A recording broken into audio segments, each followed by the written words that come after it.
विमला जी के घुटनों में काफ़ी दर्द रहता था।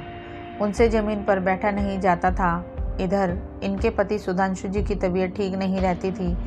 घर में पैसे की कोई कमी नहीं थी। सुधांशु जी ने बहुत गरीबी से निकलकर एक बड़े बिजनेस को खड़ा किया था, जिसमें उन्हें बहुत सफलता मिली। पूरा जीवन अपने और अपने परिवार के लिए हर सुख साधन का इंतजाम करते रहे। अपने दोनों बेटों को अच्छी शिक्षा दिलाई। इसके बाद दोनों बेटों ने उनका बिजनेस संभाल लिया, लेकिन बिजनेस की बागडोर संभालते ही उन्होंने अपने पिता को घर बैठा दिया और धीरे धीरे उनसे पूरा बिजनेस अपने कब्जे में ले लिया। अब माता पिता उनके लिए घर में पड़े फालतू सामान से ज़्यादा कुछ नहीं थे। वह दोनों किसी तरह अपने दिन काट रहे थे। अपने अच्छे दिनों में सुधांशु जी ने कुछ पैसा और ज़मीन जायदाद अपने लिए रखी थी, जिसे उन्होंने किसी बेटे को नहीं दिया। उसी से थोड़ा सुकून था। विमला जी आज एक छोटी सी चौकी पर बैठकर अलमारी के नीचे वाले हिस्से की सफाई कर रही थी। तभी उन्हें एक फ़ोटो एल्बम मिली, जिसे देखकर वह थोड़ी उदास हो गई। उसमें उनके विवाह की फ़ोटो थी। वह कुछ सोच कर उठी और वह एल्बम सुधांशु को देते हुए बोली, सुनो जी, ये देखो, आज सफाई करते समय क्या मिला। इसमें हमारी पुरानी यादें हैं। सुधांशु जी एल्बम देखकर बहुत खुश हुए। उन्होंने अखबार एक और रख दिया और एल्बम खोलकर बैठ गए। उन्होंने कहा, अरे तुम भी बैठ जाओ, मिलकर पुरानी यादें ताज़ा करते हैं। विमला जी ने कहा, आप देख लो, मैं अभी आती हूँ, अलमारी खुली पड़ी है। यह कहकर वह चली जाती है। सुधांशु जी एल्बम का एक एक पेज पलटने लगते हैं। हर पेज में उनकी शादी की फ़ोटो थी। हर फोटो को वो बहुत ध्यान से देख रहे थे। उसमें उनके तमाम रिश्तेदार थे, जिनमें से कुछ अब इस दुनिया में नहीं थे और कुछ से उन्होंने ही रिश्ता ख़त्म कर दिया था। सुधांशु जी के चेहरे पर उदासी छाने लगती। अगले ही क्षण अपने दोस्तों को शादी में नाचते देखकर उनके चेहरे पर मुस्कुराहट छा जाती थी। शादी की पूरी एल्बम देखने के बाद पीछे के 2 पेजों को देखते ही जैसे वे जम गए। उनमें से एक पेज पर उनके परिवार की ब्लैक एंड वाइट कुछ पुरानी सी फ़ोटो थी, जिसमें उनके माता पिता, वो और उनकी छोटी बहन रज्जो थी। रज्जो की फ़ोटो देखकर उनकी आंखों से आंसू बहने लगे। बचपन की वो यादें ताज़ा हो गई, जिसमें वह रज्जो के साथ खेलते थे, साथ साथ स्कूल जाते थे। उसके बाद किस तरह पिताजी ने और उन्होंने मेहनत करके पैसा कमाया और पहले रज्जो की शादी की। रज्जो की शादी के कुछ ही दिन बाद पहले पिताजी फिर माँ दोनों इस दुनिया से चले गए। इधर सुधांशु जी पैसा कमाने में इतने बिजी हो गए कि वह अपनी बहन को तो भूल ही गए। सुधांशु जी बिलक बिलक कर रो रहे थे। विमला जी ने देखा तो वह पूछ बैठी, अरे क्या हुआ, आप क्यों रो रहे हो, तबीयत तो ठीक है। सुधांशु जी ने कहा, मैं पैसे कमाने के चक्कर में अपनी बहन को तो भूल ही गया।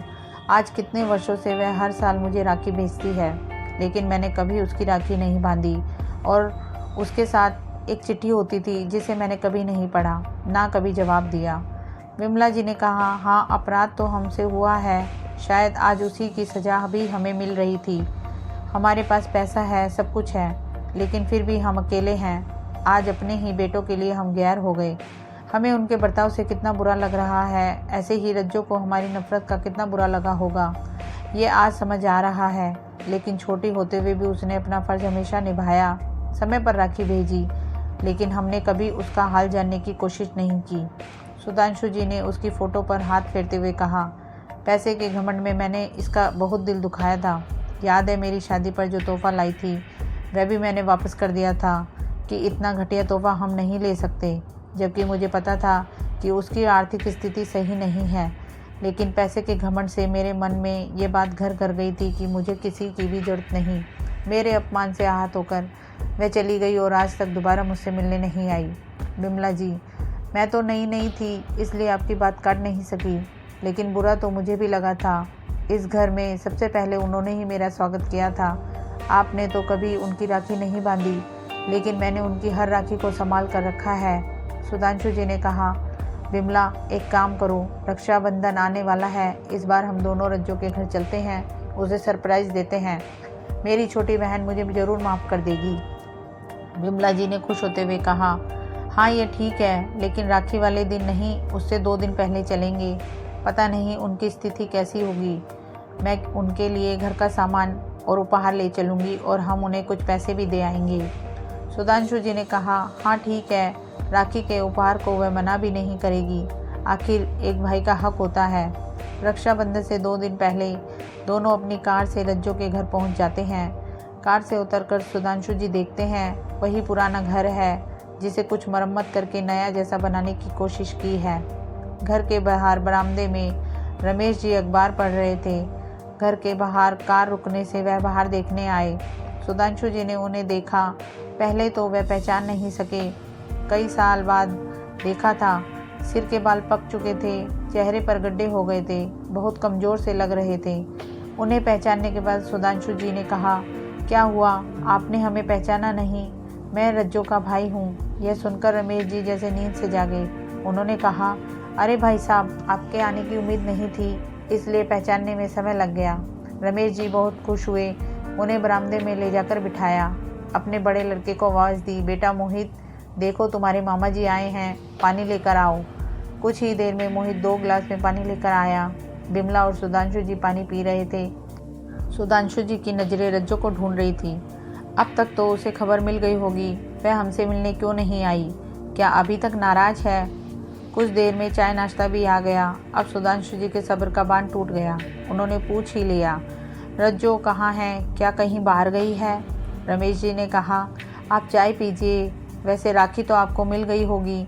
सुधांशु जी ने कहा, हाँ राखी तो मिल गई, लेकिन मैंने सोचा इस बार रज्जो से खुद ही राखी बंधवाऊंगा, इसलिए चले आए। रमेश जी ने कहा, आप चाय पीजिए, फिर बात करेंगे। सुधांशु जी ने कहा, नहीं, पहले मैं रज्जो से मिलूंगा, मुझे उससे अपने बर्ताव के लिए माफ़ी मांगनी है, बाद में चाय पियेंगे। रमेश जी ने कहा, चलिए अंदर चलते हैं। सुधांशु जी जैसे ही अंदर गए, सामने दीवार पर रज्जो की तस्वीर जिस पर माला लगी थी देखकर जड़वत हो गया। बिमला जी फूट फूट कर रोने लगी। सुधांशु जी बोले, ये कैसे हो गया? मेरी बहन कहाँ चली गई? रमेश जी की भी आंखों से आंसू झलक रहे थे। उन्होंने खुद को संभालते हुए कहा, आपकी शादी से आने के बाद उसका दिल टूट गया था। वह आपको अपने पिता की तरह मानती थी। वहाँ से आने के बाद से ही बीमार रहने लगी। धीरे धीरे उसकी बीमारी जानलेवा हो गई। कोई भी दवा काम नहीं करती थी। मरने से 2 महीने पहले उसने बहुत सारे लिफाफे और राखी मंगाई, जिनमें दिन भर बैठकर चिट्ठियाँ लिखकर पैक करती रहती थी। सुधांशु जी ने कहा, यह सब कब हुआ? रमेश जी ने कहा, आपकी शादी के 2 साल बाद ही वह हमें छोड़कर चली गई। वह यही कहती थी, पता नहीं क्यों भैया नाराज़ हैं, एक दिन ज़रूर अपनी छोटी बहन को माफ़ कर देंगे और मुझसे मिलने आएंगे। यह सुनकर सुधांशु जी फूट फूट कर रोने लगे। उन्होंने कहा, बहन मुझे माफ़ कर दे, पैसों के घमंड ने मुझे अंधा बना दिया था। रमेश जी ने कहा, अपनी आखिरी इच्छा के रूप में उसने मुझसे कहा कि हर साल भैया को राखी भेजते रहना, इसलिए मैं तब से राखी भेज रहा हूँ। अब आप आ गए हैं तो बची हुई राखी के लिफाफे ले जाइएगा। सुधांशु जी और बिमला जी का मन उचट गया था। दोनों उसी समय वहाँ से चल दिए। पछतावे ने उनके पैरों को भारी कर दिया था। दोस्तों, कहानी कैसी लगी हमें कमेंट करके ज़रूर बताएं। वीडियो पसंद आई हो तो इसे लाइक कीजिए, शेयर कीजिए और मेरे चैनल को सब्सक्राइब कीजिए। Thank you.